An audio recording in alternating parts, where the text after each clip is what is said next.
Babylon का सबसे अमीर आदमी और आर्थिक सफलता के शाश्वत रहस्य, धन दौलत पर लिखी गई सबसे प्रेरक पुस्तक मंजूर पब्लिकेशन ने छापा है और इसके जो ऑथर हैं वो है जॉर्ज एस क्लॉसन। ये किताब बहुत पुरानी है तो मैं इसका रिव्यू तो नहीं दूंगा आपको, लेकिन इस किताब के बारे में बात जरूर करेंगे। इस किताब में क्या लिखा गया है और आपको इस किताब से क्या सीखना चाहिए। नमस्ते, मैं हूं आपका किताब वाला दोस्त लखन और आप देखना शुरू कर चुके हैं दी किताब वाला। तो फर्स्ट इस किताब के बारे में बात करते हैं। इस किताब का फर्स्ट रूल जो है वो है 10% रूल, मतलब कि 10% का रूल है। और वो इस किताब में हर कहानी में बार बार अपने को दोहराया गया है, बार बार अपने अवचेतन मन में डालने की कोशिश की गई है कि अपनी आय का 10% बचाइए। इसका मतलब ये है कि आप जो भी कमाते हैं उसमें से पहले तो उसमें से 10% निकाल लीजिए, उसको बचा के रख लीजिए। उसके बाद 90% जो बचता है उसको आप अपने दैनिक जीवन में जो भी आप कार्य करते हैं या जो भी आपकी जरूरतें हैं उसको पूरी करने के अंदर लगाइए। 10% कैसे बचाया जाए इसके बारे में बात करते हैं। जैसे कि मान लीजिए कि आपकी जो है सैलरी, आपकी जो आय है वो 50,000 रुपए है, उसमें से आपको 10% निकालना है, मतलब कि 5,000 रुपए। ऐसा आप 6 महीने तक कीजिए।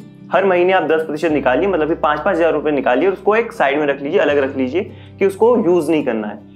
6 महीने बाद में आपके पास में 30,000 रुपए इकट्ठे हो जाएंगे। उस 30,000 रुपए को आप इन्वेस्ट कीजिए ऐसी जगह जहां पर उसको नुकसान पहुंचने का खतरा कम से कम हो, वहां पर उसको इन्वेस्ट कीजिए। इन्वेस्ट करने के पर आपको उसमें से इंटरेस्ट मिलेगा, अपने को ब्याज मिलेगा, उसके जो रिटर्न आएगा उस रिटर्न को भी उसको उसी में इन्वेस्ट कीजिए। क्योंकि इसमें कहा गया है कि अपने जो धन है उसके बच्चों को अगर आप काम पर लगाते हैं, मतलब कि उसके इंटरेस्ट को अगर आप काम पे लगाते हैं तभी आप एक सफल व्यक्ति बन सकते हैं, आप एक पैसे वाले बन सकते हैं। तो इसमें ये 10% रूल को बहुत बार बार बताया गया है और बार बार अपने अवचेतन में डालने की कोशिश की गई है। इसमें बहुत सारी स्टोरीज बताई गई और लगभग हर स्टोरी में इसमें यही बताया गया है कि अपने 10% को हमेशा बचा के रहिए।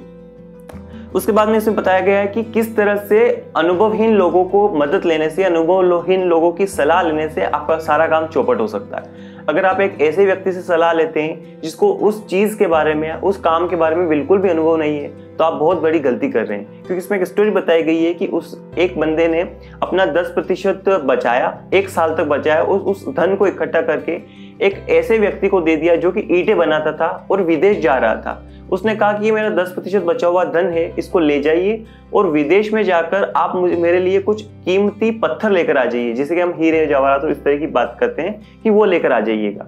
तो उस बंदे ने इस तरह किया, उस ईंट वाले पे भरोसा कर लिया। वो ईंट वाला गया और कहा कि ठीक है, हम दोनों अपन जो भी लाकर जो भी बेचेंगे मुनाफा आधा आधा कर लेंगे कि ठीक है।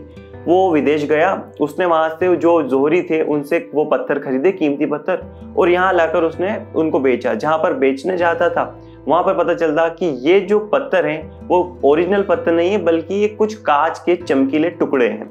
तो उसको परख नहीं थी उस चीज की, उन पत्थरों की उसको परख नहीं थी, इसलिए वो वहां पर धोखा खा गया। उसका जो 10% बचा हुआ धन था वो सारा बर्बाद हो गया। क्यों?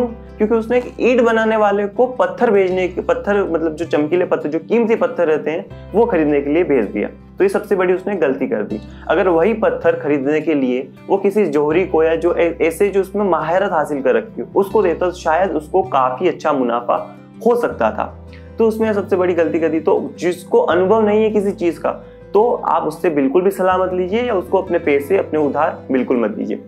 उसके बाद इसमें बताया गया है कि किस तरह से आप अपॉर्चुनिटी को खो देते हैं। इसमें एक कहानी बताई गई है कि एक भेड़ों का बड़ा व्यापारी था, वो बेबीलोन आया उस भेड़ों को बेचने के लिए, और एक दूसरा जो व्यक्ति था उन भेड़ों को खरीदना चाहता था। वो भी भेड़ खरीदने के लिए आया था, मुनाफा कमाने के लिए। लेकिन जो बेचने के लिए आया था उसको पता चला कि उसकी पत्नी की तबीयत बहुत खराब है और उसको जल्दी से जल्द भेड़ों को बेचकर जाना है। लेकिन जब वो दोनों उस शहर के अंदर आए जहां पर उनको बेचना था, वहां शहर के गेट बंद हो चुके थे। तो अब वो सुबह खुलेंगे, पूरी रात का इंतजार था।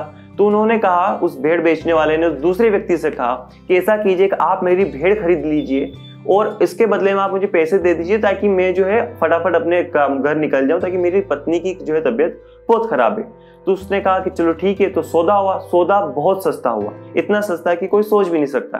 तो उसने कहा कि ठीक है, आपकी जितनी भी भेड़ें हैं, कि मेरे पास में 1000 भेड़े, तो ठीक है मैं 1000 भेड़ों को गिन लेता हूँ, उसके बाद मैं आपको सारा पैसा दे दूंगा। लेकिन रात के अंधेरे के कारण भेड़े गिन नहीं पा रहे थे, तो उन्होंने ये सौदा मंजूर नहीं किया और उसने कहा कि नहीं, मुझे ये सौदा नहीं करना है, और उसको अनएक्सेप्ट कर दिया कि मुझे नहीं करना है इसको।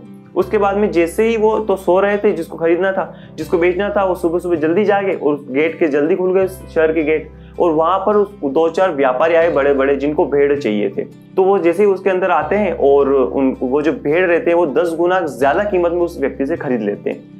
यहाँ पर अपॉर्चुनिटीज की बात आती है, अगर आप वो रात को भेड़ खरीद लेते, वो बंदा अगर उस रात को भेड़ खरीद लेता तो उसको कितना गुना ज्यादा फायदा हो सकता था। एक अपॉर्चुनिटी थी उसके पास में, लेकिन उसने मिस कर दी।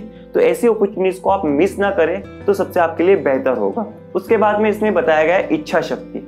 अगर आप कितने ही गरीब क्यों ना हो या कितने ही अमीर क्यों ना हो, आपके अंदर इच्छा शक्ति होनी चाहिए धन बचाने की और धन कमाने की। अगर वो इच्छा शक्ति आपके अंदर नहीं है तो आप ना तो धन कमा पाएंगे और ना उसको बचा पाएंगे। इसमें बात करी गई है कि अपनी इच्छा शक्ति को किस तरह से डेवलप किया जाए, कि आपको मतलब सोचना है कि मैं किस तरह से धन को कमाऊंगा, किस तरह से धन को बचाऊंगा, और बचाने के ऊपर ज्यादा फोकस करना है, बचाने के ऊपर ज्यादा ध्यान देना है कि कम से कम खर्चा करूं, कम से कम ज्यादा चीजों के ऊपर लुभाव में ना आऊं और उसको बचाऊं।